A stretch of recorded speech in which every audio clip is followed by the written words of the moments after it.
If you or someone you know has diabetes, you may have built up an extra supply of test strips and lancets. That's where we come in. We'll buy the supplies that you don't need and resell them to those in need to prevent waste. Help us make diabetes management more affordable. Visit us at teststripswithaz.com.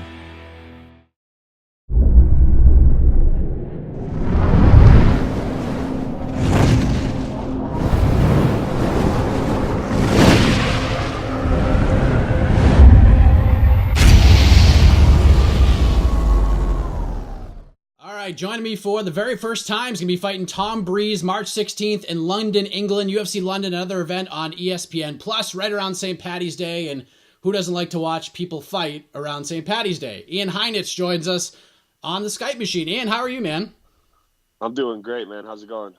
I'm doing great myself. Normally I'm dressed a little more professionally, but just coming from the gym had some air bikes that they just brought in for the first time. And I was like, you know what? I'm going to try these things. Not that big of a deal, but man, did I learn a lesson. I'm sure you have jumped on some air bikes in the past. I think I handled that a little bit incorrectly, don't you think? Yeah, I don't, what's an air bike? It's the thing where, how do you describe it? It's basically got a fan on the wheel and maybe you have a different name for it. I'm a rookie when it comes to that bike. So. Yeah, those are fun. Oh, those are a nightmare, man. I was like, oh my God. After 2 rounds at 4 minutes apiece, I was like, I'm done. I can't do any more. But let's talk about you, man. You're training, getting ready for this big fight. You jumped right into this opportunity. Tom was supposed to fight Alessio Di Chirico, then Cezar Ferreira, who you're familiar with at this event. And both guys had to withdraw due to injury, and now you're in. So how did this all come together for you? Is this something that you saw and you jumped on, or did the UFC contact you and your team to make this happen? My manager, Jason House, with Iridium Sports, he hit me up and he said, because I've been looking for a fight for a little while now, and he hit me up and said, we got the opportunity. Cezar Ferreira is hurt, and it's time to step up.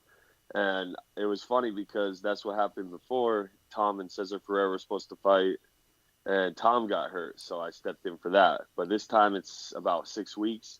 Yeah, the last time it was 6 days. So this is much better for you then. So you made your debut in that fight against Cezar Ferreira, and it's amazing how this whole thing comes full circle between the three of you guys, and you pick up a unanimous decision victory. But heading into that fight, and I'd been familiar with you from the Contender Series and LFA and a couple of other fights, but the content that was put on the Players Tribune was absolutely phenomenal. Like it's open, it's honest, and it talks about really the trek you had from the lowest of lows to getting into the octagon for the first time. So I highly recommend anyone watching to go out and read that. We're not going to break that down right now, but the question I have about that is, like, what inspired you to put yourself out there like that and tell your story for the world to read and do it right before your UFC debut like that? Yeah, I mean, it's something I've always wanted to do. I'm using my troubles as a testimony, and I want to get that out there, and I just use it to inspire people and just show them where I've come from and where I'm at now, and anything's possible with that. And so that's I've been wanting to get that out there, and I'm hoping to start a book pretty soon. Oh, that's fantastic. And I can imagine that, after reading that and seeing your story, the road to get to the UFC, to make your debut in Argentina, to have a performance like you had, when the fight was over and your hand was raised, when it was official, you were announced the winner. What did that feel like? Yeah, it was a surreal feeling. It was awesome. It was a huge relief, a weight off my shoulders, because I didn't know how the fight went. When you're in there fighting, you don't really know. And my coach told me the third round, he's like, it's too close. You need to finish him. And, I tried my damn best, and I pushed forward. I kept coming forward, kept hitting him. But he's a tough dude. And, without the UFC jitters, with a little bit more of a camp, I think I'd have a little more gas to finish him. What did that feel like, making the walk to the octagon? I mean, you mentioned the jitters briefly. Did you really feel that heading into that one? I mean, it was a long road to get there. You're finally there. I can only imagine. Yeah, definitely. It was one of the most nervous I've been for a fight, just because, I found out about the fight on Friday. I left Monday. I'm in Argentina. I had to deal with all this getting a visa, so that was kind of stressful. And then all of a sudden, I'm taken on the main card, and I'm just shuffled in the back. Don't even get to look at the arena. And then just warm up, 10 minutes, 5 minutes, 4 minutes, boom. And then I was walking, and, it was a surreal feeling. I was super nervous. Once I got in the cage, I calmed down a little bit, and I was like, I've been here before. And then once I started fighting and he hit me with a shot, I was like, oh, that's all he's got? I was like, I belong here. Let's do it. I know after that fight, a lot of people were talking about you between your performance and the Players Tribune thing. You're on a lot of different platforms. You got on there with Ariel Helwani, and you would ask for a fight with David Branch, and you were ready to step up, fight a ranked guy, get to that next echelon. And I know you have a fight now, as does he, a couple weeks later in Philadelphia. But was that fight ever discussed between you and David? Yeah, I thought it was a done deal.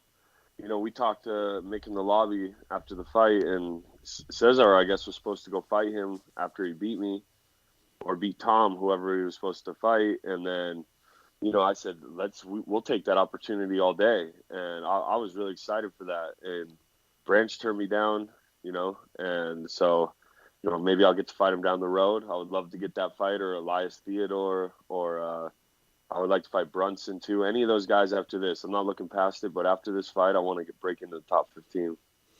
You get Tom Breese next, super tough guy, only one loss in his career. And it seems like every time he's booked a fight, and we kind of touched on this, like an injury happens, whether it's him or his opponent. And, he's been out for a little while. He hasn't fought since May, so he's really looking to get in there and fight, and he's doing it in his home country. So what are your thoughts on Tom as an opponent and you being the away team, so to speak? Yeah, it's kind of what I do. I go to people's hometown and upset them. And I believe his jiu-jitsu is pretty good, but nothing I haven't seen. And his striking, he's getting more confident in that. But I feel I beat him anywhere. I just don't believe these guys are on my level at this, at the above the top 20. And I feel like I'm going to finish him in the first. Like you said, it's something you're used to, going to other people's hometowns. Do you kind of relish that? Like, do you enjoy that a little bit more? Does it kind of give you a little extra fuel to the fire? Or just something you're just so used to at this point? Yeah, it's always fun. I mean, wherever the fight's at. But I actually have I lived in England for 8 months, so I got a lot of people coming out too. So I'm going to definitely, I know they're going to cheer louder because he's going to get announced from England. But, I'm going to have some fans there too. So it's not going to be crickets when I get announced. And plus, you could turn them anyways. That's the beauty about English fans, is even though you may be the away team at the time, good performance, you can turn them at the end of the day. So, you didn't get the Branch fight. You didn't get anyone in the top 15. But Tom, I think, is right there. He's just right outside that top 15 number like yourself. So even though you wanted a fight like a David Branch, and that could be there in the future, does this seem like an appropriate step in the right direction for you, fighting Tom Breese? Yeah, it's just an opportunity for me to showcase my skills and be a little bit more comfortable out there. And so, an opportunity is an opportunity, and I'm excited to take advantage of this one and not looking past it, and grateful for the opportunity that my manager got and Mick has got me and gave me. So I'm going to go take care of this and move forward, keep looking forward. Are you hoping that after this you can fight, I don't know, somewhere closer to home where you're not spending more than a half a day traveling? Yeah, that'd be nice. But I enjoy traveling, and so it's kind of cool. But yeah, eventually I would like to, fight in Vegas or somewhere closer to home where, it's easier for friends and family to come watch live. So yeah, we'll see though. Whatever. Whatever's clever. Your team over at Factory X just crushing it these days. I mean, Mark Montoya really started to get his due. In fact, he's going to be jumping on later on this week. We saw what Devontae Smith did last weekend, and kind of all the greatness that's been coming out of your team. Like, what has that been like, being with everyone there and getting the recognition as being one of the top gyms in the world right now? Yeah, we've always believed in each other, and that's what's gotten us here. People are just starting to recognize, and it's great, man. We got a full room of people that are just hungry, and we'll be number one gym this year for sure. And just the training partners I have, I just know that I'm going to be so prepared for anything that the UFC throws at me. How does this fight go down on March 16th? Are you closing your eyes? Are you seeing this, visualizing it going down in any particular way?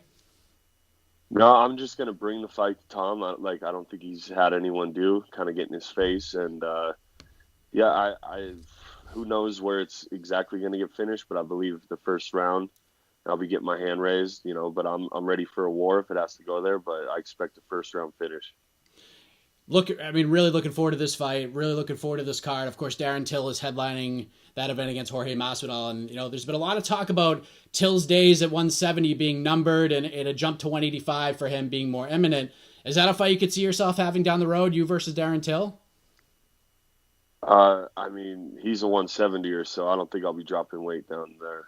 Well, I know that, but I mean, obviously he's a humongous 170. So, like he's not going to stay there forever. There's always talks. I'm actually surprised he's fighting at 170 on this card, but I have a feeling his days are numbered.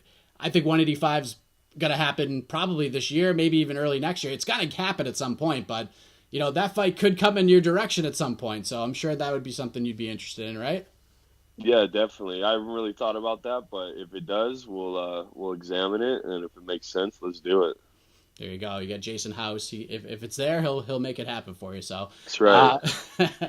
All right, it was great having you on the show. We'll definitely have to do this again. But before you get out of here, let the folks know where to follow you on the web, social media, shout outs, sponsors, anything you want to get off your chest. Please take the floor. Yeah, just follow me on Facebook on Ian the Hurricane Heinisch.